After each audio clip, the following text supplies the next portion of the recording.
ada sesuatu dan segala sesuatu Tuhan ada waktu dan masanya. Dan inilah Tuhan yang akan kami pelajari pada pagi hari ini. Kami mohon hikmat-Mu, kami mohon Tuhan lawatan-Mu, dan ajar kami untuk dengar yang baik Tuhan, mengolah kalimat setiap firman yang terucap dari hamba-Mu ini, untuk dapat kami cerna, kami pahami, dan kemudian kami hidupi firman itu. Dan kami percaya ketika firman-Mu itu kami hidupi dan hidup di dalam diri kami, maka kami dari hari ke hari akan menjadi orang-orang lebih daripada pemenang Tuhan. Terima kasih Bapa, ini doa kami, dan kami siap untuk belajar firman. Di dalam nama Tuhan Yesus kami berdoa, haleluya, amin.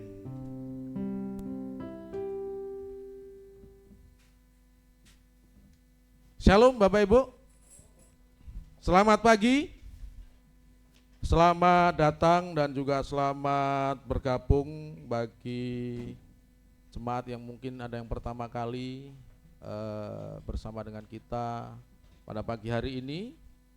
Apapun itu, kalau kita berada di ruangan ini Bapak Ibu, itu semua karena rencana Allah, amin. Itu semua karena kehendak Allah. Mungkin kita berpikir bahwa ini kebetulan, tetapi tidak Bapak Ibu, itu ada bagian daripada rencana Allah. Ini minggu terakhir di bulan Oktober. Selama bulan Oktober ini kita berbicara tentang waktu, selagi masih ada waktu. Bahkan di pemuda pun Bapak Ibu mereka mengikuti tema-tema bulanan kita. Mereka belajar juga tentang waktu. Dan di minggu terakhir ini Bapak Ibu, saya akan mengambil suatu tema di dalam pembelajaran waktu ini, yaitu waktu yang terbatas. Apa Bapak Ibu? Artinya kalau waktu yang terbatas berarti ada ujungnya, betul? Kalau waktu itu terbatas berarti akan ada titik di mana itu berakhir. Ya. Di dalam Amsal Bapak Ibu, Amsal 3 ayat 1 dan 4. Meskipun ada di layar LCD yang ada, kalau Bapak Ibu membawa Alkitab, mari sama-sama kita baca Amsal pasal 3 ayat 1 dan 4.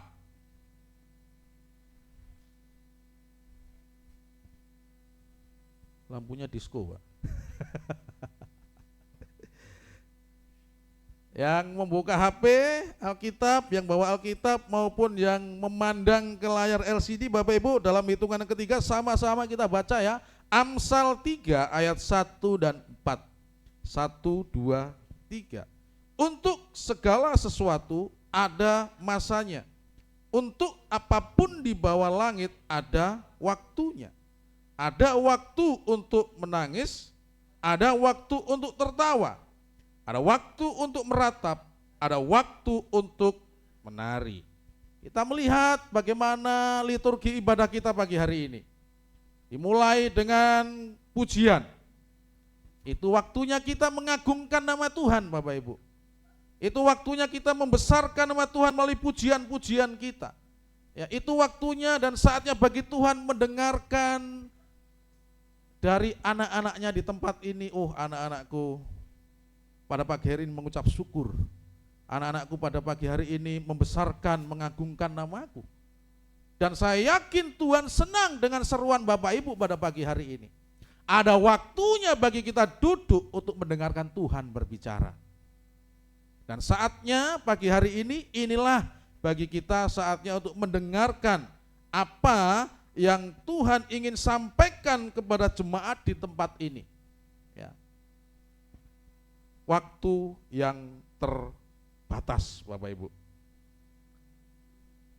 Saya pada kesempatan pagi hari ini menyampaikan kabar gembira kalau selama 4 minggu, minggu pertama sampai minggu keempat, kita diajar tentang berbicara masalah kehidupan yang akan berakhir. Kita berbicara masalah bahwa hidup ini di sini tidak kekal Bapak Ibu. Tetapi pada pagi hari ini saya mau menyampaikan kepada kita bahwa ada kabar gembira yang Bapak Ibu akan dengar dan Bapak ingin Ibu pelajari. Mau mendengarkan kabar ini Bapak Ibu? Kalau enggak mau, langsung kita undang pemain musik, kita nyanyi dan kita berdoa. Ya.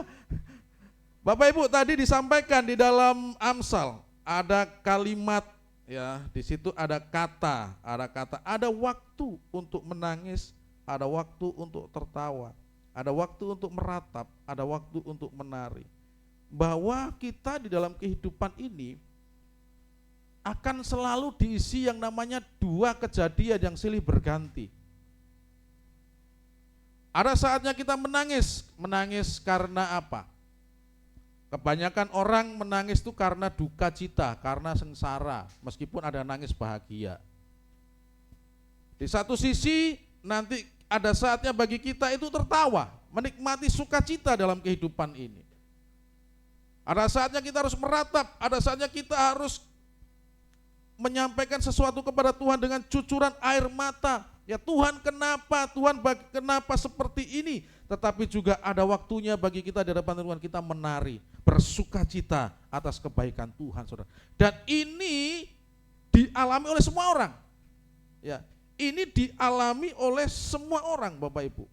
Ya, bahwa di dalam kehidupan ini, ya, dikatakan tadi di bawah kolong langit itu semuanya dikontrol oleh waktu. Ada saatnya bagi kita menangis, itu menangis ya. Ada saatnya bagi kita itu ketawa. Siapakah di ruangan ini yang sampai dengan detik ini tidak pernah mengalami sesuatu yang menyedihkan dan tidak pernah menangis? Ada? Gak ada.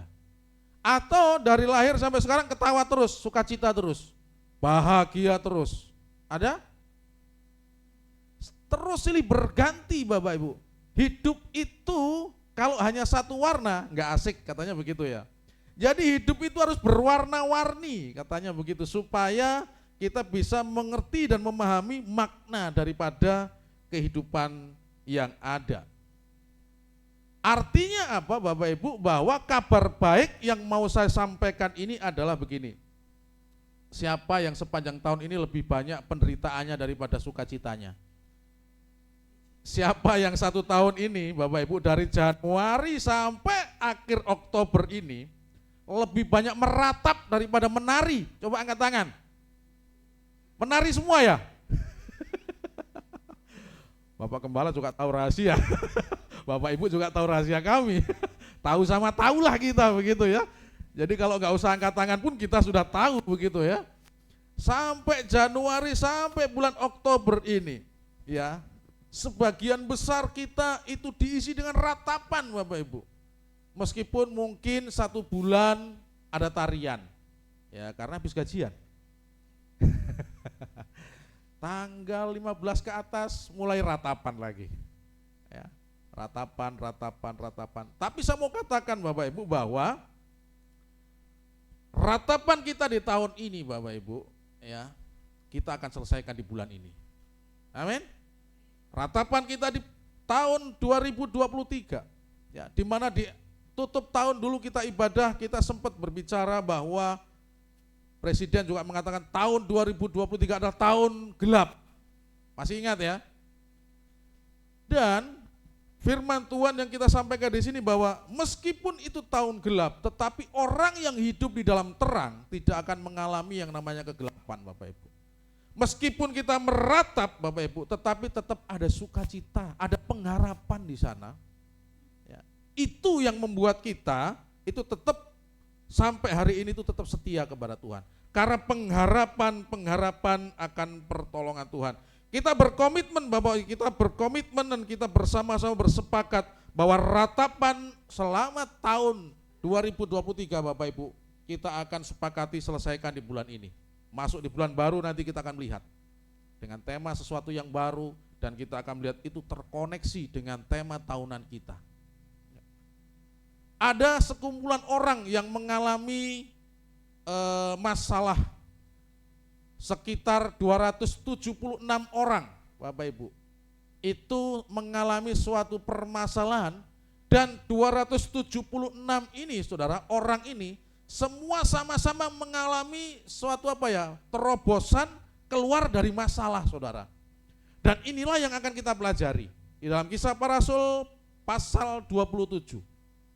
Kalau teks di sini yang kita ambil adalah pasal 27 ayat 44b, Saudara.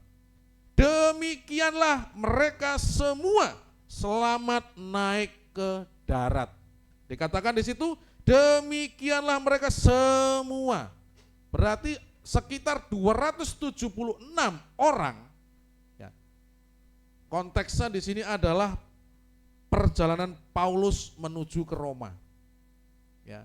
Dan ketika dia naik kapal, Bapak Ibu, itu ada 276 orang di dalam kapal itu. Dan mereka mengalami suatu masalah bersama. Dan di dalam ayat terakhir pasal 27 katakan, demikianlah mereka semua selamat naik ke darat.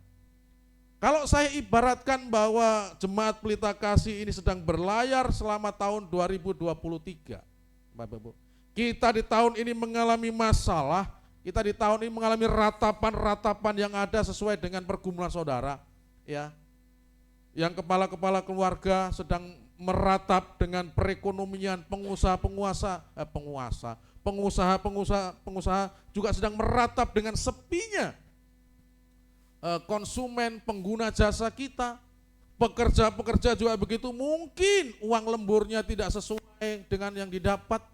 Yang kuliah juga tekanan-tekanan di dalam kuliah yang ada. Bahkan yang sekolah yang belum memikirkan beras pun mereka juga punya pergumulan ratapan-ratapan sendiri. Dan ibaratnya kita di dalam suatu bahtera ini, saudara, tujuan goal kita adalah Kisah Para Rasul 27 ayat 44b, bahwa mereka semua, ya, pada akhirnya apa? Demikianlah mereka semua selamat naik ke darat. Tentunya ada rahasia di sana yang akan kita pelajari. Tentunya ada sesuatu yang akan kita pelajari di sana, Bapak Ibu. Yang pertama, Bapak Ibu, kita harus memahami kebenaran tentang kehidupan ini.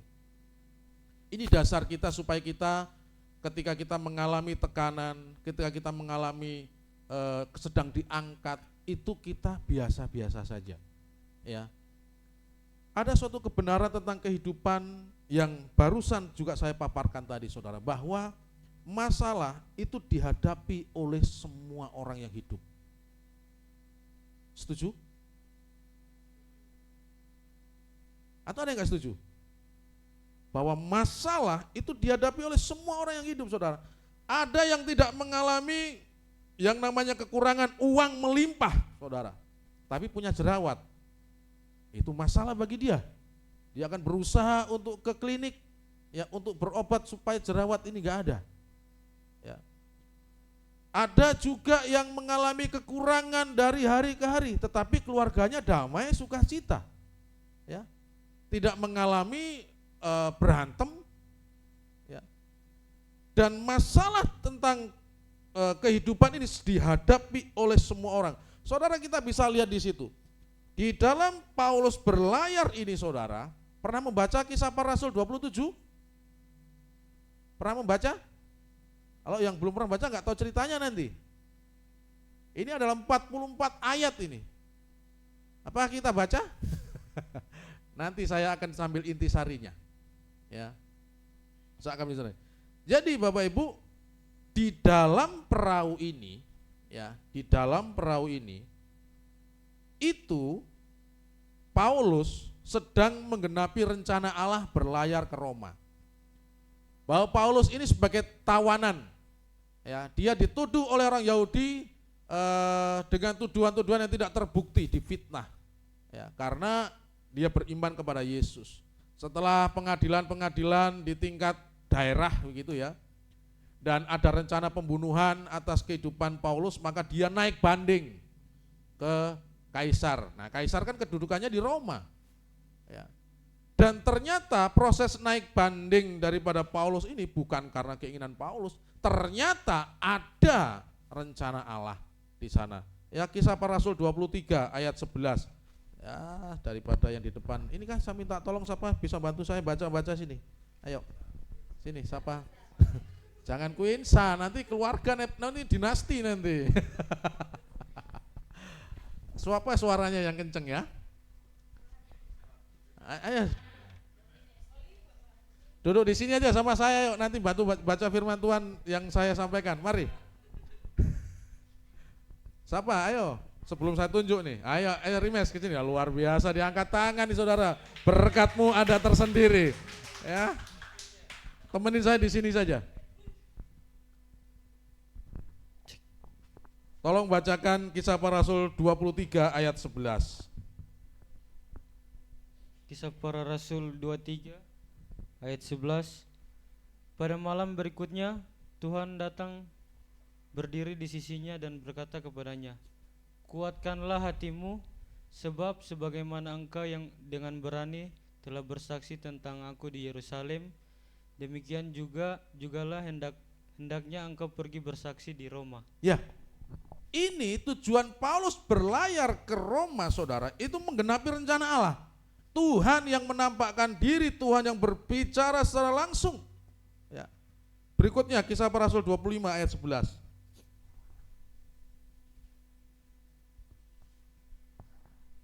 Kisah Para Rasul 25 ayat 11. Kisah Para Rasul 25 ayat 11. Jadi jika aku benar-benar bersalah dan berbuat sesuatu kejahatan yang setimpal dengan hukuman mati, aku rela mati. Tetapi jika apa yang mereka tuduhkan itu terhadap aku ternyata tidak benar, tidak ada seorang pun yang berhak menyerahkan aku sebagai suatu anugerah kepada mereka. Aku naik banding kepada Kaisar. Ya, artinya ini Kaisar ini kedudukannya kan ada di Roma. Ya, jadi dia akan berlayar menuju ke Roma untuk banding menyelesaikan kasus hukumnya. Jadi kalau misalkan kita di sini ada masalah di tingkat pengadilan negeri, tinggi dulu ya, pengadilan tinggi, pengadilan negeri belum selesai, maka kita akan ke mahkamah, saudara. Dan kalau nggak selesai kita akan ke MK sampai tertinggi, saudara. Ya. Dan ini gambaran yang dialami oleh Paulus 27-24, Kisah Para Rasul 27-24.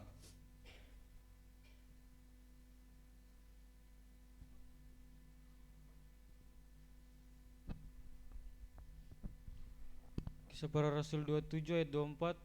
Dan ia berkata, jangan takut Paulus, engkau harus menghadap Kaisar, dan sesungguhnya oleh karunia Allah, maka semua orang yang ada bersama-sama dengan engkau di kapal ini akan selamat karena engkau. Ya, saudara, ada 3 ayat di dalam 3 pasal yang mengokohkan tujuan Paulus untuk ke Roma. Pertanyaannya adalah, ini Paulus ini kan ke Roma karena untuk menggenapi rencana Allah. Kenapa dia mengalami masalah dalam perlayaran? Enggak tanggung-tanggung masalahnya saudara. Mungkin saudara yang berpikir, Tuhan selama ini saya mencoba dan berusaha untuk menggenapi rencanamu dalam kehidupanku, tetapi kenapa aku ada masalah? Kalau ada pertanyaan itu saudara, lihatlah Paulus.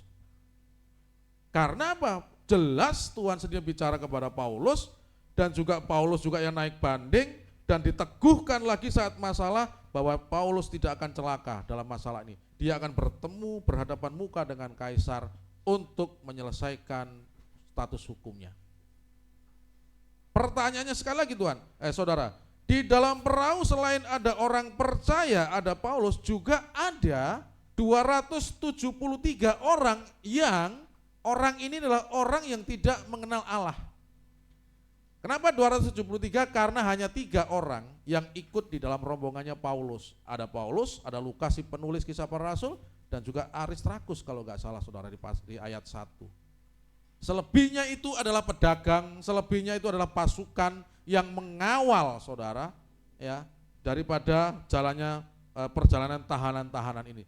Mereka juga mengalami masalah. Jadi di dalam perahu ini saudara, ya, baik orang percaya maupun orang yang tidak percaya, mereka mengalami masalah. Artinya kesimpulannya bahwa orang yang takut dan orang yang tidak takut Tuhan sama-sama menghadapi masalah. Jadi slide berikutnya yang kita bisa pahami di sini adalah orang yang sedang mengenapi rencana Allah, ya, juga mengalami masalah, tetapi orang di luar Tuhan juga mengalami masalah. Jadi kalau kita mengalami masalah dalam kehidupan ini saudara, ketika kita mengetahui kebenaran ini, ya sudah dibuat slow aja. Ya. Nggak bisa begitu Pak Gembala. Karena sering kali kami tertekan, ya saudara, manusia memang seperti itu. Itu berarti saudara normal. Ya. Tetapi ketika mengalami itu saudara, tindakan kita apa? Bedanya di situ. Kalau orang percaya dia akan mendekat kepada Tuhan. Kita akan melihat di dalam perbedaan yang terjadi di dalam perahu ini. Antara sama-sama mengalami masalah, yang mengenal Tuhan larinya kemana, yang tidak mengenal Tuhan usahanya seperti apa. Ya. Jadi kita bisa belajar nih dari Kisah Para Rasul 27. Yang pertama yang kita bisa pelajari. Yang pertama saudara.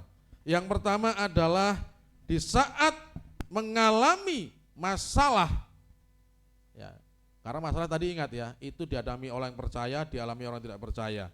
Masalah ada waktunya, sukacita ada waktunya. Ini sudah rumusnya saudara. Kalau dasarnya ini kita pahami dan kita imani, maka setiap ada persoalan itu kita akan slow aja saudara, kita akan santai. Kita dapat pelajaran yang pertama dari Kisah Para Rasul 27, yaitu jangan mengandalkan kekuatan sendiri. Kisah Para Rasul 27, Kakak Rimes, sampai ayat 17 sampai 20.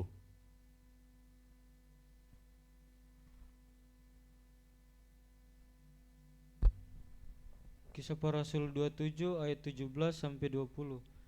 Dan setelah sekoci itu dinaikkan ke atas kapal, mereka memasang alat-alat penolong dengan meneliti kapal itu dengan tali.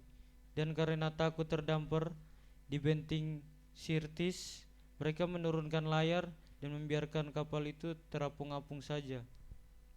Karena kami sangat hebat diombang-ambingkan angin badai, maka pada keesokan harinya mereka mulai membuang muatan kapal ke laut. Dan pada hari yang ketiga mereka membuang alat-alat kapal dengan tangan mereka sendiri.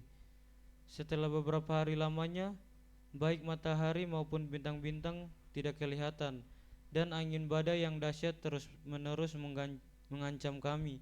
Akhirnya putuslah segala harapan kami untuk mendapatkan menyelamatkan diri kami. Ya, saudara, jangan mengandalkan kekuatan sendiri di saat kita sedang mengalami persoalan atau permasalahan. Ya, kenapa? Ada suatu pertanyaan di sini, saudara. Itu di ayat tadi, ayat 17, 18, 19 kalau saudara baca, itu ada usaha dari awak kapal untuk menyelamatkan kapal. Yang pertama ayat 17. Usaha apa yang dilakukan oleh awak kapal yang pertama? Yaitu mereka menurunkan layar dan membiarkan kapal itu terapung-apung saja. Ya. Usaha awak kapal yang ketiga, yang berikutnya ayat 18, membuang muatan kapal ke laut. Yang ketiga, membuang alat-alat kapal dengan tangan mereka sendiri. Pertanyaannya, usaha mereka ini salah atau benar? Hah? Benar atau salah saudara? Usaha awak kapal ini benar saudara. Mereka mengerjakan sesuai dengan tupoksi, mereka mengerjakan sudah pengalaman dia. Enggak salah. Mereka tahu setiap mereka melakukan tindakan itu ada alasan yang bisa dipertanggungjawabkan saudara. Ya. Menurunkan layar kapal. Saat itu kapal belum ada mesin. Dengan adanya badai saudara yang tidak menentu, gelombang yang tidak menentu, kalau layar itu tetap saudara ada di terbentang saudara, kapal ini bisa terbalik juga saking kerasnya angin. Ya. Maka diturunkan. Ya, muatan kapal dibuang ke laut untuk meringankan saudara. Ya, karena mungkin juga banyak air yang masuk. Ya, begitu juga dengan membuat alat-alat, membuang alat. Mereka ada pengorbanan loh. Untuk apa sebenarnya? Untuk tujuan supaya selamat nih saudara. Ya, tetapi saudara, meskipun di sini, ya, saya katakan juga benar apa yang dilakukan mereka. Tetapi sekali-sekali saudara, meskipun punya pengalaman, jangan pernah mengandalkan kekuatan sendiri. Karena akibatnya ketika apa yang kita lakukan itu Tuhan bilang tunggu dulu. Artinya yang kita korbankan ini belum membawakan hasil. Kalau kita mengandalkan kekuatan sendiri kita akan kecewa. Kita lihat di ayat berikutnya itu saudara. Ya, akhirnya ya, putuslah harapan kami untuk dapat menyelamatkan diri. Di tengah-tengah semangat mereka dengan usahanya sendiri, ya sudah mengorbankan saudara, tetapi mereka tidak menyertakan daripada Allah di dalam pertolongan mereka, saudara. Bayangin di situasi seperti itu, ya di saat orang-orang membutuhkan pengalaman awak kapal, saudara, mereka putus asa, ya, hilang harapan. Ini bahaya, saudara. Bahaya kalau sudah orang hilang harapan, sudah putus asa, saudara. Maka orang akan berpikir bahwa hidup saya tidak berarti. Ya, sudah tidak ada gunanya lagi saya hidup. Makanya putus asa itu satu tingkat dengan di bawahnya itu kematian, saudara. Bahayanya. Karena orang yang putus asa itu sudah memiliki, saudara sampai hari ini ada dengan tekanan persoalan karena saudara masih punya asa. Amin. Saudara sampai hari ini tetap bertahan dengan pergumulan yang berat karena saudara masih punya pengharapan. Itu saja. Kalau enggak, saudara mungkin sudah enggak ada di sini, saudara. Hidup sudah enggak berarti. Betul, saudara. Ya. Mungkin karena menaruh harapan dengan masa depan anak-anak yang dengan kita. Maka disitulah kita berharap kepada Tuhan supaya Tuhan bekerja dan menolong pendidikan anak-anak kita. Mungkin masih ada berharap melalui apa? Melalui jenjang karir pekerjaan yang menjanjikan. Di situ kita berharap kepada Tuhan tolong pekerjaan supaya saya nanti juga naik level. Pengharapan-pengharapan itulah saudara yang membuat kita sampai di titik ini. Dan bahayanya seperti halnya para saudara, saya katakan awak kapal ini saudara, mereka tidak salah untuk ambil action itu, tetapi kesalahan mereka adalah mereka tidak menyertakan Tuhan. Akhirnya mereka putus asa. Jangan sampai kita putus asa di dalam menghadapi persoalan, saudara. Ini yang pertama, ya.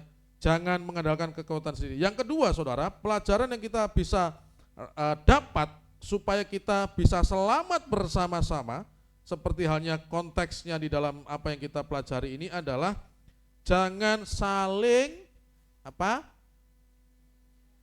Jangan saling menyalahkan. Ya, Kisah Para Rasul 27 ayat 21 sampai 26. Mari Kak Rimes.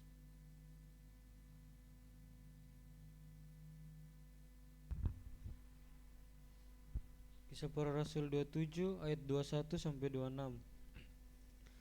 Dan karena mereka beberapa lamanya tidak makan, berdirilah Paulus di tengah-tengah mereka dan berkata, "Saudara-saudara, jika sekiranya nasihatku dituruti supaya kita jangan berlayar di kereta, kita pasti terpelihara dari kesukaran dan kerugian ini. Tetapi sekarang juga dalam kesukaran ini aku menasihatkan kamu supaya kamu tetap bertabah hati,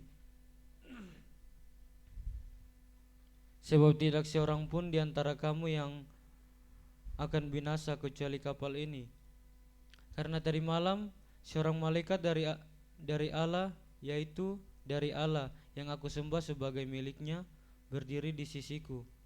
Dan ia berkata, 'Jangan takut Paulus, engkau harus menghadap Kaisar, dan sesungguhnya oleh karunia Allah, maka semua orang yang ada bersama-sama dengan engkau di kapal ini akan selamat karena engkau.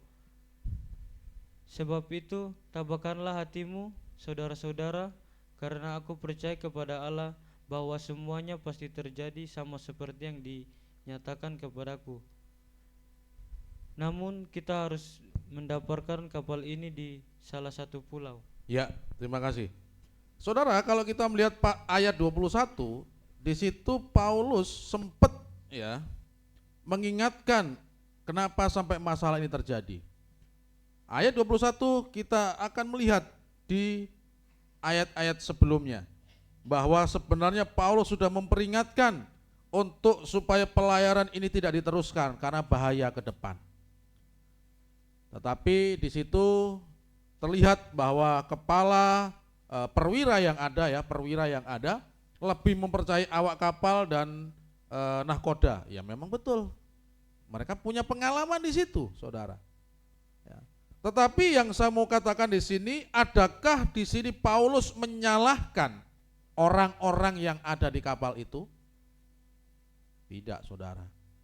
Pertama, Paulus mengingatkan, sekiranya, ya, saudara-saudara, sekiranya nasihatku dituruti supaya kita jangan belayar dari kereta, kita pasti terpelihara dari kesukaran. Dia tidak menyalahkan perwira, dia tidak menyalahkan nahkoda, dia tidak menyalahkan awak kapal. Ya. Dia hanya sekedar mengingatkan dan kemudian apa? Kemudian Paulus memberikan motivasi. Ya. Paulus kemudian menyatukan orang-orang yang putus asa tadi, ya, dengan suatu pengharapan yang baru. Tadi kan sebelumnya nih nahkoda awak-awak tadi kan sudah patah semangat nih karena usahanya gagal. Lalu Paulus mengingatkan kembali dan memberikan kekuatan, memberikan motivasi sesuai dengan apa yang dia dapat. Bahwa semalam, nah ini saya bayangin saudara, di tengah-tengah terombang-ambing badai yang kapal yang tidak jelas ini, Tuhan datang dan memberikan kekuatan kepada Paulus di saat Paulus tidur kah atau di saat Paulus apa ya?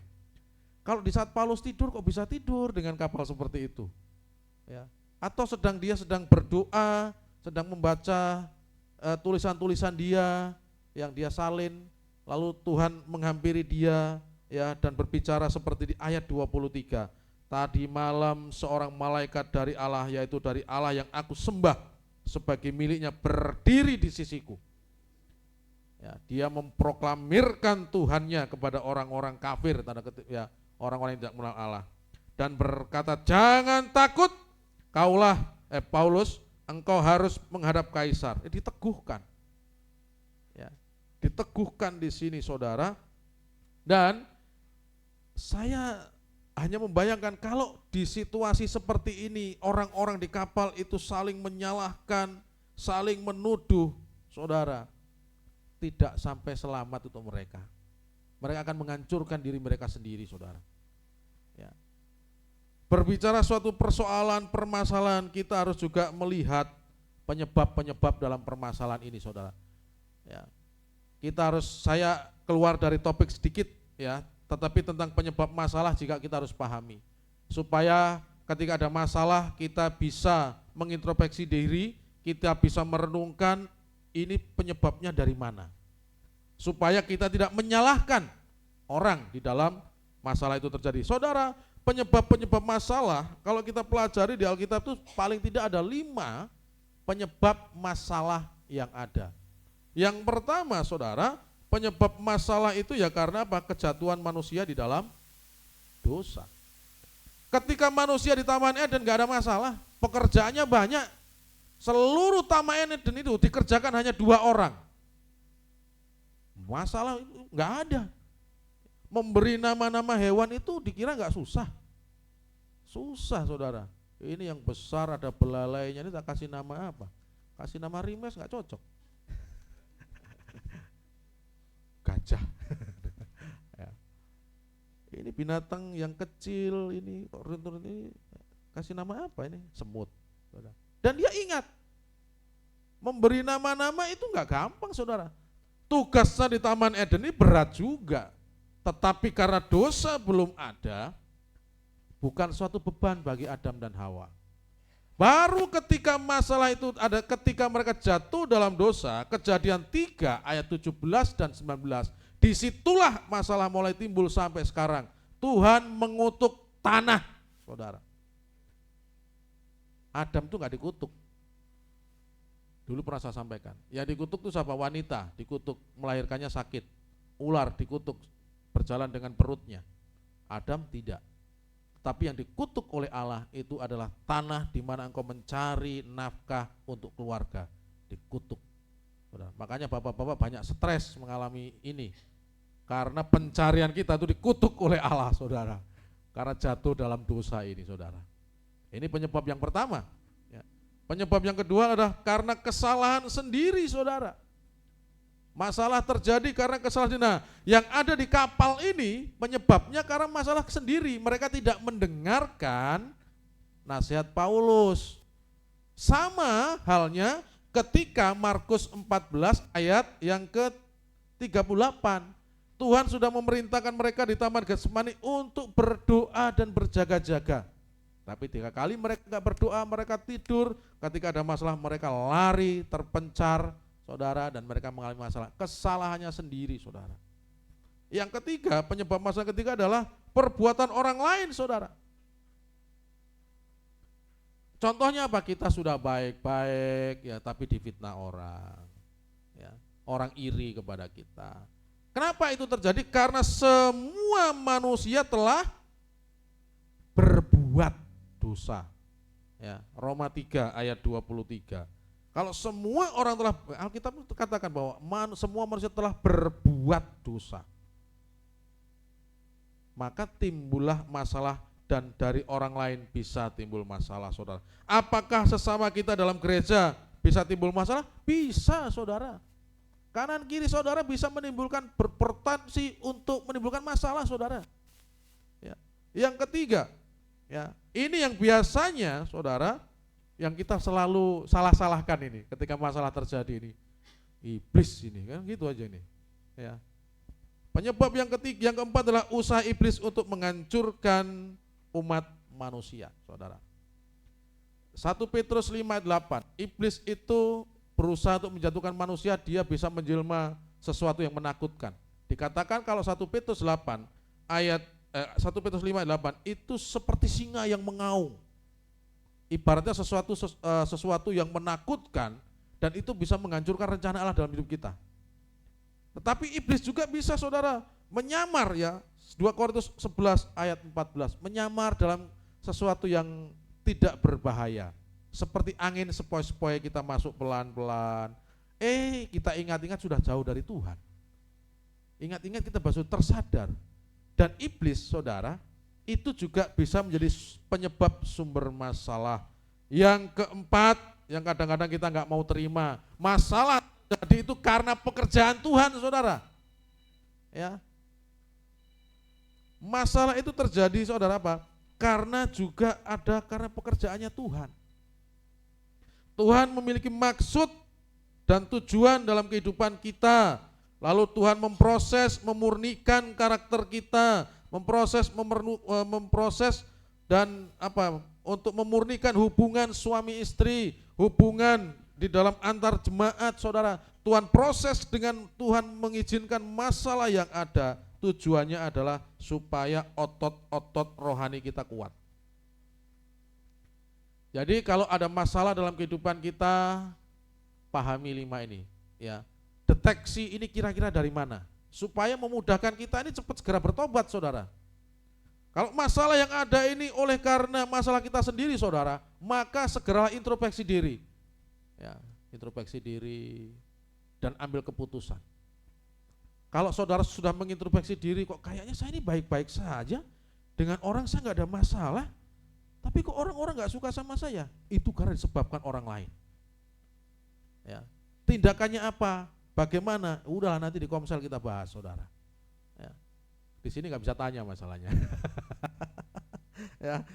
Ini tentang pelajaran yang kedua, saudara, yaitu jangan saling menyalahkan. Kita harus belajar sama Tuhan supaya kita tidak saling menyalahkan. Gini, saudara, ketika manusia jatuh dalam dosa, manusia kan kecenderungannya untuk berbuat dosa. Kecenderungannya adalah untuk saling menyakiti. Kecenderungannya adalah untuk saling melukai, membunuh, berdusta, mengkhianati. Dan Tuhan tahu itu. Maka supaya nanti Tuhan gak dituduh macam-macam, menghukum tanpa dasar, ini tanpa dasar, saudara. Maka, saudara, Tuhan membuat suatu perjanjian dengan umatnya. Ulangan 28, perjanjian Tuhan dengan bangsa Israel. Berkat dan kutuk. Berkat kalau kamu begini, Bapak Ibu baca sudah Ulangan 28. Dan kutuk itu begini. Jadi kalau kita mengalami persoalan, lihat saudara, oh berarti kayaknya saya ini sudah mulai menjauh dari Tuhan. Ya. Begitu juga saudara, kalau tidak boleh saling menyalahkan. Mungkin bagi yang punya anak buah nih, kalau anak buah saya melanggar peraturan, melanggar sesuatu yang mengakibatkan itu saya pengen marah, bagaimana? Saya bolehkah menyalahkan dia?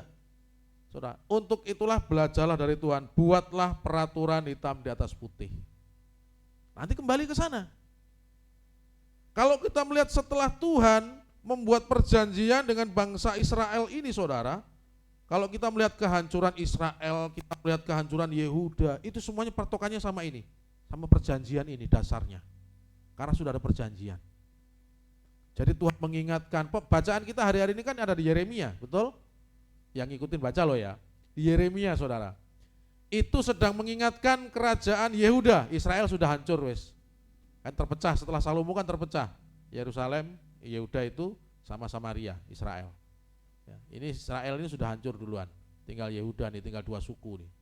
Ya, Yehuda sama Benyamin ini. Diingatin terus sama Yeremia ini. Diingatkan kepada perjanjian-perjanjian yang dulu. Ya, untuk mengandalkan Tuhan, untuk dekat sama Tuhan. Ya. Dan ini yang sedang kita baca saudara. Jadi pelajaran yang kedua yang bisa saya sampaikan di saat ada masalah terjadi, saudara jangan saling menyalahkan. Tetap satukan suara, satukan itu kepada tujuan yang sama untuk sampai ke Kaisar di Roma. Kalau konteksnya ini.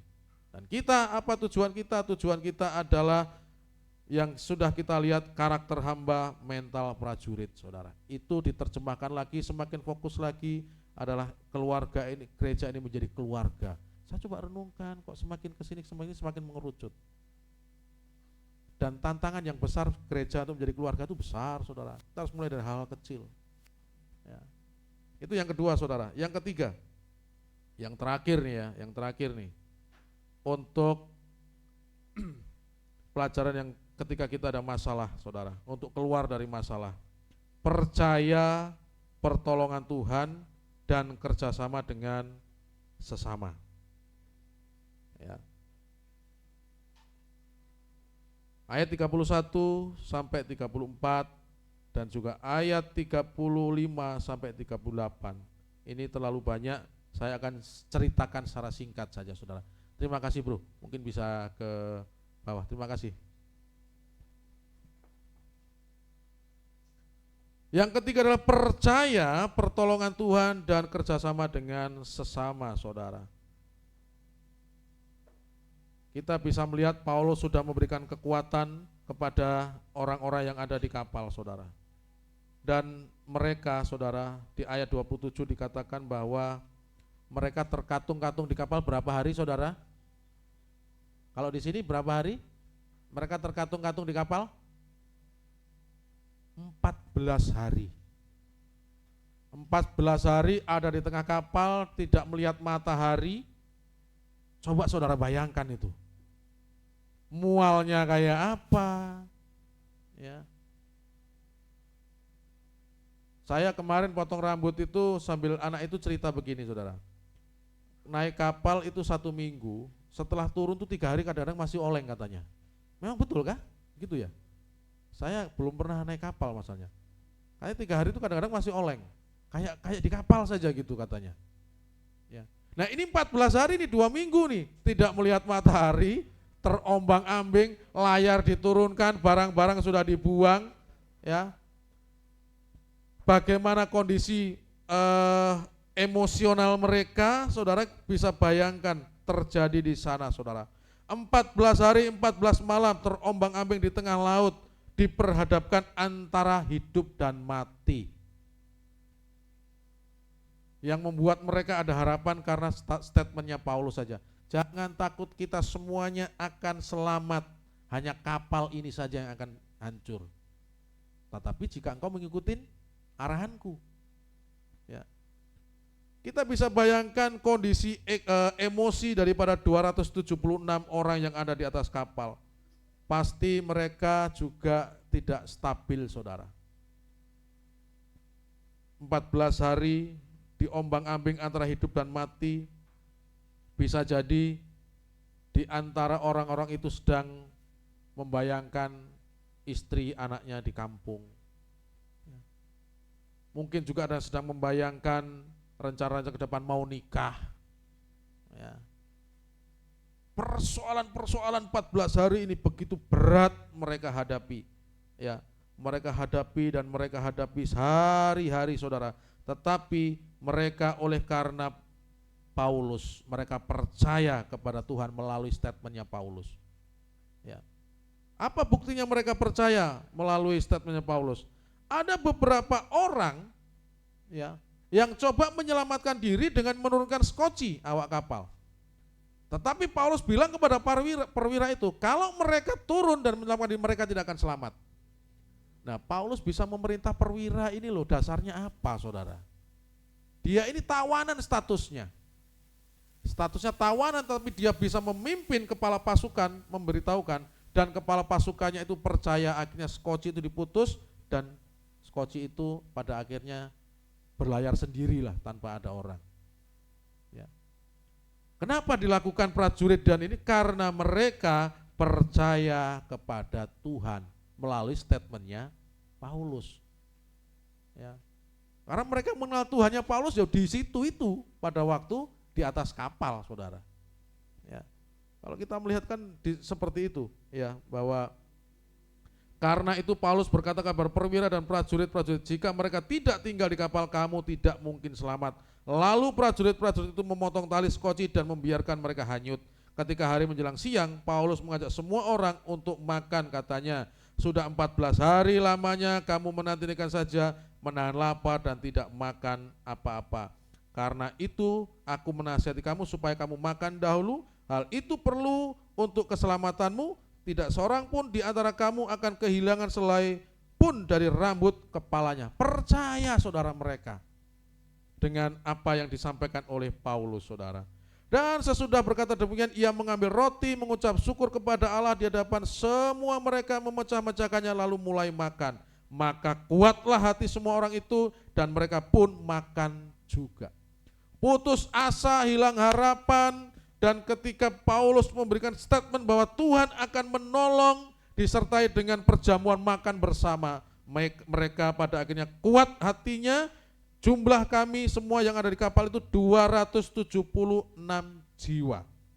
Setelah makan kenyang, mereka membuang muatan gandum ke laut untuk meringankan kapal mereka. Saudara, perlu dibarisbawahi membuang gandum ini, saudara. Di awal-awal tadi mereka membuang peralatan kapal, betul? Menurunkan layar dan membuang beberapa ini. Tetapi di sini terakhir nih saudara, mereka membuang gandum ini kan sumber makanan mereka di kapal, saudara. Berat loh buang ini, saudara. Ya. Kenapa mereka mau membuang gandum ini? Mereka percaya kepada pertolongan Allah, saudara. Mereka percaya bahwa apa? Bahwa Allah akan menolong mereka dan mereka akan selamat semuanya 276. Kalau mereka nggak percaya dengan pertolongan Allah, saudara, nggak dibuang gandum ini. Enak aja dibuang ini. Ya. Ini sumber makanan kita, kalau ini dibuang semua, lantas kita mau makan apa? Sedangkan kita belum tahu kemana arahnya dan kita belum melihat daratan yang ada. Buktinya mereka percaya dan pertolongan Tuhan dan kerjasama apa? Ketika buang gandum tidak ada pertentangan. Kerjasama yang baik, dibuang, saudara. Ya. Dan ayat 39 dikatakan, dan ketika hari mulai siang. Coba, berarti itu malam buang gandum, itu belum tahu situasi besok itu seperti apa. Ya. Dan hari mulai siang mereka melihat suatu teluk yang rata pantainya, walaupun mereka tidak mengenal daratan itu, mereka memutuskan untuk sedapat mungkin menghamparkan kapal itu ke situ. Dan bla bla bla bla bla bla. Ayat 44 pasal 27 katakan yang B, demikianlah mereka semua selamat naik ke darat. Ada kerjasama dan ada percaya kepada pertolongan Allah. Akhirnya dengan 3 hal tadi saudara, mereka keluar dari yang namanya persoalan. Makanya saya katakan tadi, persoalan itu juga ada waktunya dan waktu persoalan itu terbatas. Ya. Jadi jangan terlalu juga ini menghibur untuk kita semua, saudara. Firman Allah katakan segala sesuatu ada waktu dan masanya. Jadi persoalan yang kita hadapi juga ada waktunya, dan itu terbatas waktunya, saudara. Segera setelah ini ya kita akan mengalami sukacita, kita akan bernari bersama, saudara. Dengan apa? Poin-poin yang kita pelajari dari 276 orang di atas kapal tadi, saudara. Slide selanjutnya, Pak. Jadi mengulang dasar daripada apa yang saya sampaikan tadi, saudara, semua manusia, saudara, ya, anak Tuhan, anak dunia itu akan mengalami masalah. Berikutnya, saudara, ketika ada masalah, saudara, jangan mengandalkan diri sendiri, jangan saling menyalahkan, percaya kepada Tuhan dan kerjasama dengan sesama. Dan masalah ini semua itu ada masanya. Kita melakukan 3 hal ini berdasarkan konteks daripada apa yang kita pelajari, saudara, maka kita akan mengalami ketawa di ujungnya. Ya, meskipun nggak punya gigi. Fotonya, saudara. Ya, ya. Saya ada sedikit video yang menarik yang mungkin bisa menginspirasi kita. Kalau Bunda Siska kemarin tuh menceritakan tentang burung elang. Ya, dengan pengorbanannya supaya hidup, saudara. Saya di sini juga mengajarkan kepada kita belajar kepada ular, saudara. Sudah pernah lihat ular, saudara? Sudah ya. Ular itu untuk besarnya itu bagaimana? Makan banyak langsung besar begitu atau ganti kulit? Ini, saudara, prosesnya. Silakan, Pak.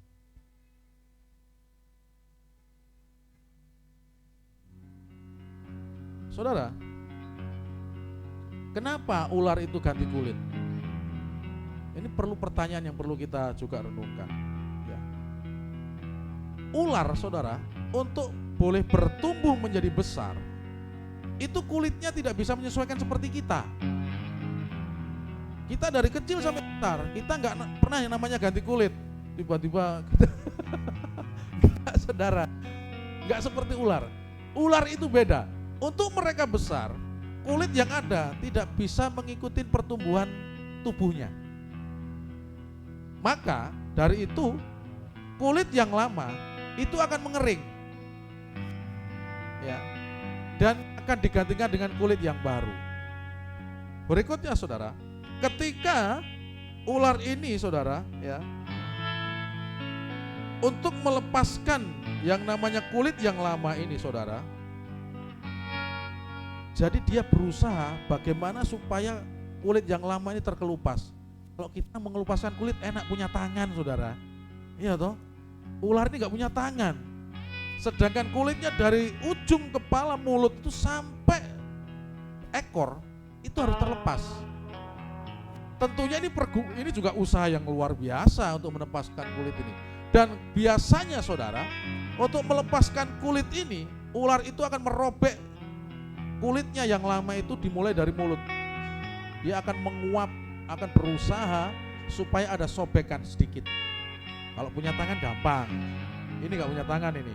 Dari sobekan sedikit yang ada di kepala ini, saudara, bagaimana supaya sampai seluruh badan ekornya ini terkelupas, dia akan gosokkan kulit yang lama ini ke benda-benda yang tajam. Ke batu. Dia akan gosokkan itu kemana? Pokoknya benda-benda yang keras. Supaya apa, saudara? Supaya itu kulitnya itu bisa lepas. Saudara bisa bayangin, enak-enak tidur aja ngapain juga harus mencari batu, mencari sesuatu yang keras supaya kulit ini bisa selesai, saudara. Yang berikutnya, saudara, rata-rata ular itu mengganti kulit, saudara, 2-4 kali per tahun. Jadi 2-4 kali per tahun itu dia akan mengalami siksaan itu. Ya, dia akan mengalami sengsara itu.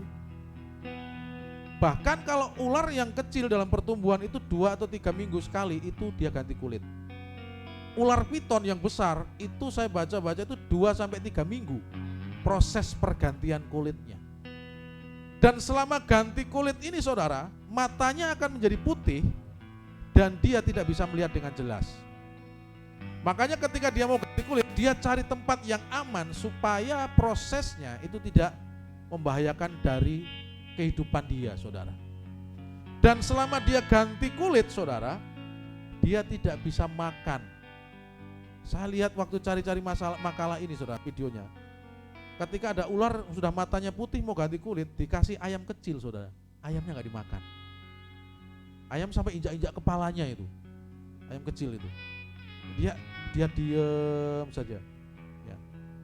Bayangkan proses ini dia harus lakukan ya 2 sampai 4 kali setiap tahun.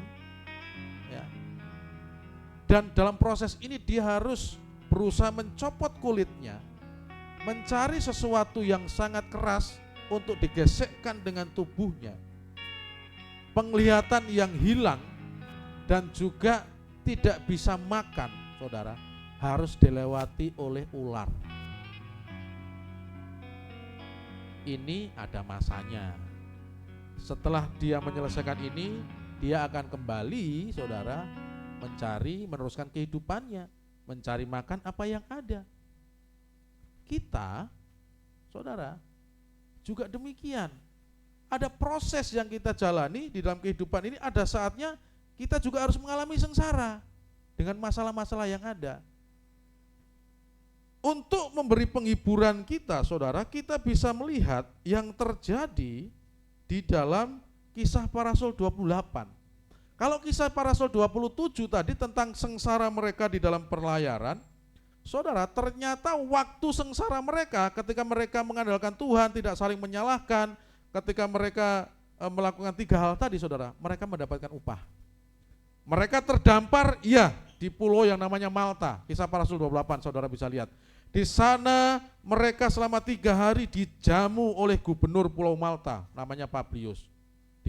Dijamu gubernur enak ya? Oh, enak, makan, ya, tidur enak, saudara. Berasnya enak, saudara, nggak beras bulog. Ya. Dan selama di Malta itu 3 bulan mereka tinggal, mereka dihormati oleh masyarakat. Perlengkapannya menuju ke Roma dilengkapi, disediakan oleh orang Malta, saudara. Ada masanya 14 hari mereka susah mengalami persoalan. Tetapi mereka mengandalkan Tuhan, tidak saling menyalahkan, akhirnya mereka lepas dari itu, mereka menikmati berkat Tuhan. Ada masanya, waktu yang terbatas, saudara. Selama 10 bulan ini kita belajar begitu banyak hal, tema-tema yang ada, saudara. Saudara bisa lihat tema besar tahunan kita. Saya ingatkan kembali, tema besar tahun kita itu adalah di dalam Dia kita hidup dan bergerak untuk Kristus. Bulan Januari kita belajar tentang memberi, adalah lebih baik memberi daripada menerima. Ya. Bulan Februari kita belajar tentang kasih yang mempersatukan dan menyempurnakan. Bulan ketiga kita belajar tentang ibadah seperti apa. Bulan kelima kita belajar tentang doa. Ya. Bulan ke-6 kita belajar tentang kendi, saudara, kendalikan diri. Bulan ke-7 ya, kita berbicara tentang jangan takut. Bulan ke-8, saudara, kita berbicara tentang merdeka atau mati, ya. Dan bulan ke-9, saudara, di situ ada masih ada harapan. Bulan yang ke-9, ke-10 ini, saudara, kita berbicara selagi masih ada waktu. 10 bulan ini, saudara, ini bukan suatu kebetulan, saudara, untuk kita bergerak kepada Kristus.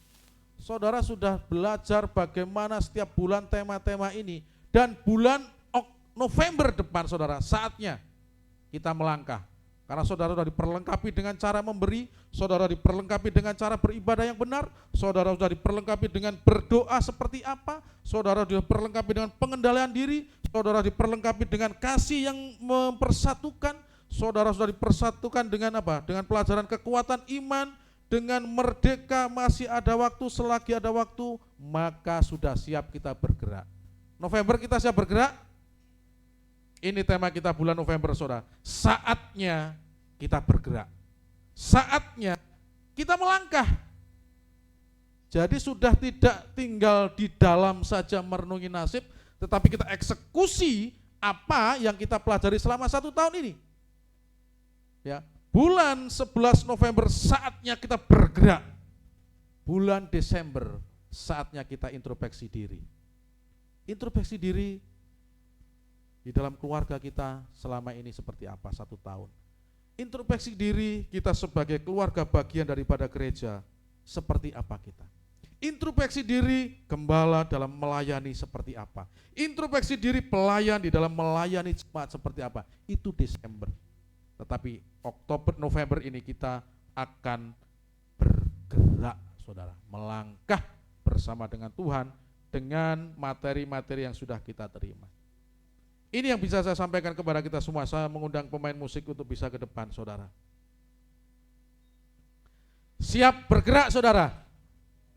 Untuk bergeraknya kemana nih? Mundur atau maju nih? Maju, ya. Ingat, saudara, bahwa waktu itu terbatas. Waktu kita mengalami ratapan di tahun ini sudah selesai di Oktober, saudara. November kita sudah bergerak. Kita sudah mengeksekusi, ya. Kita sudah mempraktekkan iman, saudara. Ya. Jadi, mari sama-sama kita satukan hati, seperti halnya 276 orang yang ada di kapal tadi, saudara. Ya. Berkomitmen, ya, tidak saling menyalahkan, saling mengintrospeksi diri, percaya kepada Tuhan, saudara. Mari kita berdoa, saudara. Terima kasih Tuhan. Terima kasih Bapa. Firman-Mu sudah kami perdengarkan bersama. Bahwa rancangan-Mu di dalam kehidupan kami Tuhan itu sempurna. Ampuni kami jika kami selalu menyimpulkan kehidupan kami ketika itu belum selesai. Sehingga kesimpulan-kesimpulan itu selalu dan ada kalanya memperlemah kehidupan kami Tuhan. Terima kasih Bapa.